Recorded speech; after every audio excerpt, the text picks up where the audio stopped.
Let's go. We can talk about it, but all talking is cheap.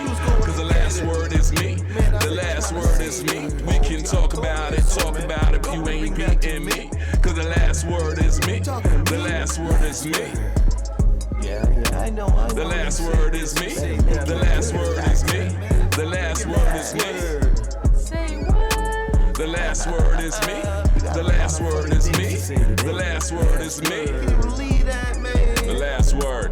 Yeah, that's right. You got it. Last word. 6 straight games, a demoralizing loss to the Patriots, 25-22. It was one of the lowest points in Jets franchise's history. The coach calls it, and I quote, a moment of darkness. Let's hear what Aaron Rodgers has to say after the game. Been harder than maybe you expected. I knew it would be challenging, but even harder than that. It's a little dramatic of a question, even for you. NFL is hard. It's hard to win. It's harder when you make it difficult on yourself. You know, offensively, we can't worry about what else happens. We got to be efficient. You know, we got to make the most of the opportunities. I've been in the darkness. You got to go in there, make peace with it. Offensively, our goal has just got to be score 30. Doesn't matter what the other two sides are doing. You know, we have trust in our defense and teams. But if we're not scoring 30, we're underachieving. This offense can do that every single week. Aaron. Oh, it just won't stop. The circus continues. And I want to say this. I love the show. But Aaron Rodgers has his fingerprints all over this one. You bring in Devontae Adams. You get rid of your coach.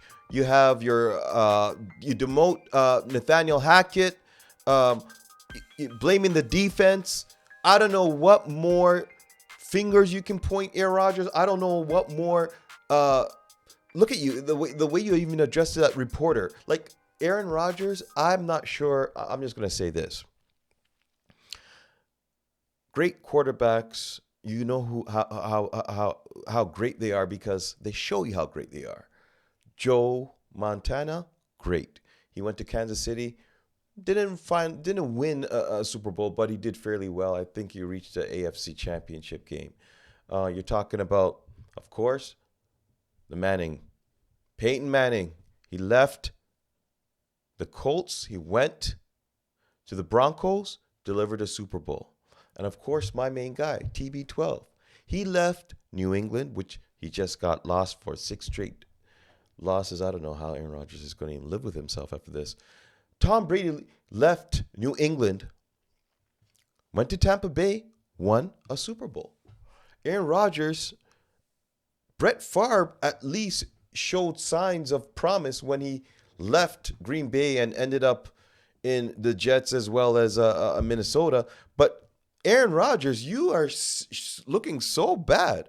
And now you're calling out your defense saying that you're going to have to at least score 30. This offense has to score 30. If I'm not correct, you're the person who controls the offense, and all eyes are on you. Your defense, you're saying that your defense is not good enough to put you guys in a position to win. Now, after you guys got rid of Robert Saleh, the defense has not looked the same. Now, who is there left to point the finger on? Damian Woody comes out, and I think he sums it out quite accurately. Let's hear what Damian Woody had to say about this New York Jets team. Aaron Rodgers' era is over. It's done. It's over. It's time to focus on the rebuild if you're a Jets fan. That's it. There's not much else to say. The Jets organization is just a losing franchise, organization of doom. Aaron Rodgers, this is a great example of what happens when you let a player take control of the organization. I think everybody understands in every organization you should have different levels. And if you're not qualified to be in certain position, like Aaron Rodgers is the GM, and look at his attitude. Aaron Rodgers' attitude it's not desired at all. So I guess New York Jets, you got what you paid for. Let's even say you got what you deserved. The Colts fall to the Texans 23-20, and they just ran out of steam. Just like their quarterback, Anthony Richardson, ran out of steam late in the third quarter on a 3rd and goal play. He had to take himself out the game because he said he felt a little tired. Let's hear what Anthony Richardson had to say after the game. Man, tired. I ain't gonna lie. That was a lot of running right there, what I did, and I don't think I was gonna be able to go that next play. So I just, just told saying I just needed a break right there. For real? Really? Oof. Okay, let's dissect this one. He was tired. He did look tired. If you really watch the play, he did look really tired. So, yeah, he was tired. But you're the quarterback. You're the leader of the team. And you got linemen who are out there defending you. But you're out there and saying, you know what? 3rd and goal, late in the third quarter. The play could have implications on the ending of the game. And with the score so close, 23-20, man. What if he had just stayed in the game? Could that change the outcome of the game? I don't know. But Anthony, well, how old are you? 23 at most? Running out of steam? I've never seen it. Have you? Good question. I'll say this. I had my questions about Anthony Richardson at the beginning of the season when I saw Joe Flacco and how he's balling out. I thought the right thing to do was to keep Flacco in the starting position and let Richardson sort of just watch, grow, and take it from there. But if you're going to throw the young buck out there, I don't know. Are you going to expect to see different scenarios like this? Because this is unbelievable. You check yourself out the game because you got tired. That's what practice is for. You get tired in practice, not in the game. I mean, what happened to practice? But that's your boy, Anthony Richardson, taking himself out the game. What do you think, ladies and gentlemen? Should they stick with him, or should they do the wise thing and possibly start looking for a new quarterback? Because if you don't show promise in the first 2, maybe 3 years, this is a cutthroat league. You could find yourself on the outside looking in. So we'll see what this story will unfold in the next few weeks. But man, check yourself out the game because you got tired. And the timing of it, third quarter, ending of the third quarter, 3rd and goal, I don't know. We'll see. Anthony Richardson, ? Coin toss. Mystery to me. White boy from Detroit that I really admire, named Eminem. He said, you only get one shot. Do not miss your chance to blow. This opportunity lasts once in a lifetime. And I know I got a quote, Eminem, he from Detroit, he right up the road, but man, I'm just grateful. I'm grateful that the Lord provided me with this opportunity. I'm grateful for my teammates, my coaches, and these amazing fans. 334 yards, 3 touchdowns in a win over the Ravens. Jameis Winston is a true leader. I don't know. He just really, didn't work out for him in Tampa Bay, but he is a solid backup. Now, what I really want to stress is this. I don't think Deshaun Watson has ever thrown for over 300 yards since he's been in Cleveland. You have Joe Flacco lightened up in Cleveland. They put Deshaun Watson back in. The ship gets shaken a little bit. Now Deshaun starts the season. He catches another case. Hasn't been playing so well. Gets injured. Season-ending injury, which many may say it is a blessing in disguise, but no one really wants to cheer somebody getting hurt, obviously. But a lot of people are saying it's karma. You got a lot of different people saying a lot of different things. But Jameis Winston is grateful for the opportunity, comes in, lights it up. Now, the offense looks a whole lot different when you have a quarterback that can pass, when you have this Cleveland Browns organization, this team on the field with someone who's competent. Deshaun Watson, again, has been a shell of himself since Houston. You can sort of put Deshaun and Aaron Rodgers in the same bracket. Two quarterbacks, maybe different periods in their careers, different ages, but they both seem to be on their way out of the league. Sorry, Deshaun, I was rooting for you. I'm still rooting for you. I don't really want to see anything bad happen to you, but let's be real, man. The Browns are playing much better when you're not on the field. So take your money and run. If you find yourself back in the NFL after the Cleveland Browns, maybe this might be your last year because it might be just better. Maybe not just to cut their losses and run with Jameson or bring back in Joey Flacco next year. I don't know. Let me know your comments. It's not looking good in Cleveland, but a victory over the Ravens, a divisional game. Could this be a turning point? Could this possibly keep the Cleveland Browns season alive? That's a Twilight question. I don't know. It is Halloween time. Let's see. Anything's possible. Anything. I believe it was 10 first half turnovers. Just what are you kind of seeing? Don't know. I'm going to watch the film. I just know they had 17 more shots. To me, that's the second game. The first, the game the other night, the Wolves scored a lot of points, and it looked like our defense when I thought it was our offense, and I think I was right. Tonight, it was clear it was our offense. We have to do something to free guys up better offensively. We're taking a lot of tough shots. The ball's not moving, and we don't have enough space. So our execution was poor. That's all on me. I got to figure it out. Is Doc Rivers nervous? Well, he's looking like it in his interviews, in his press conference, because after losing to the Brooklyn Nets after the first week of basketball, my concerns are the Milwaukee Bucks.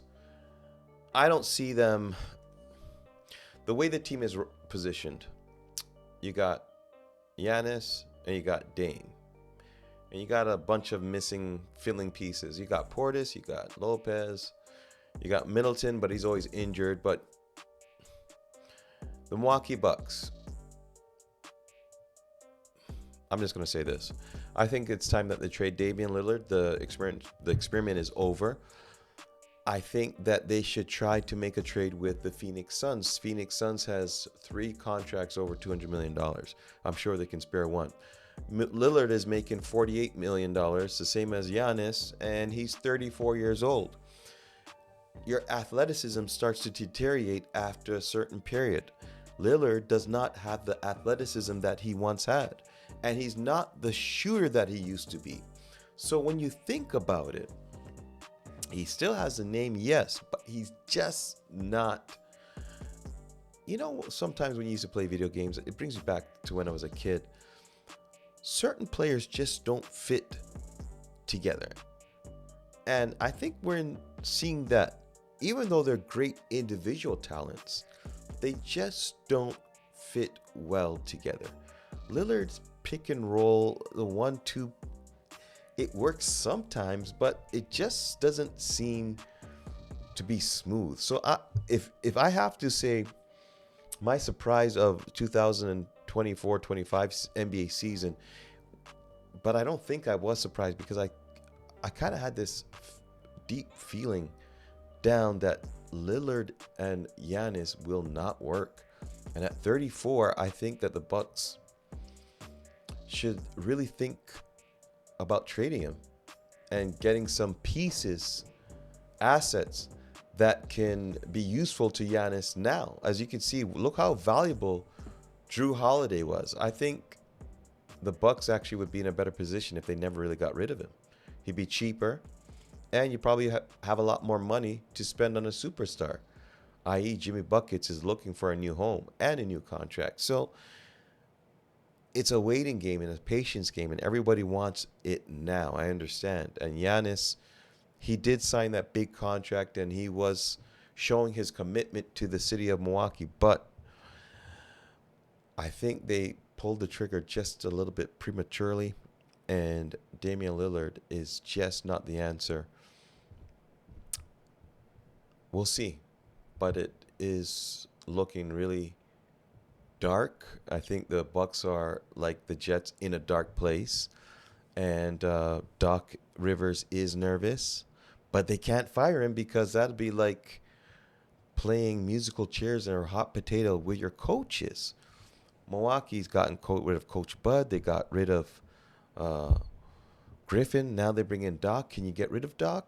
Obviously, if they do, Giannis is going to start talking and be a disgruntled employee, I think. And history that he would want to be careful and be ready for the playoffs. No.